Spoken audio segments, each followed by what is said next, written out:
There are a few different options to have assurance of power. And those main options really boil down to these three key functionalities. So, battery backup, from an environmental and economic standpoint, it makes a whole lot of sense to tie your solar array system to the grid. It allows for the usage of, very cheap or free access to energy during the nighttime. And it allows for, other customers drawing from the grid to make use of excess clean energy during the day. So if you really think about battery backup, it's very efficient. It's very balanced, um, and it's something that's becoming ever more popular. Moving forward to self-consumption mode, this takes place when the loads are drawn the loads drawn from the home are present at the same time that the solar energy is being produced.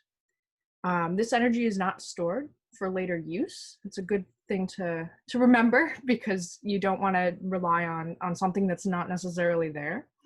If there is more power needed for loads more than what the actual solar is producing and can contribute, that excess power will be drawn from the utility. And that's where you would either, if you're taking part in net metering, you'd get the credits back or what have you. Something we'll definitely talk about as well. And then moving on to the time of use mode.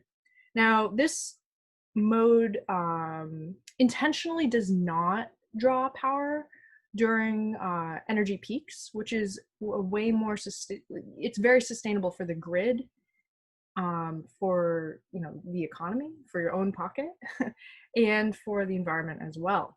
Because if you really think about it, and this is a really good, if you walk away with anything today, this is a good thing to remember in general with drawing power from the grid. The most dirty energy that you can be utilizing and purchasing is going to be energy that is during peak when everyone is drawing from the grid. So that can be offset with the time of use mode, and that is something else we can definitely delve into. But all of these functions play into a very, very healthy load distribution, and it will all, each one will be used dependent on what your needs are as a household or a facility that is utilizing these systems. So that's something to keep in mind too, that these all work really, really well when applied in a very appropriate manner.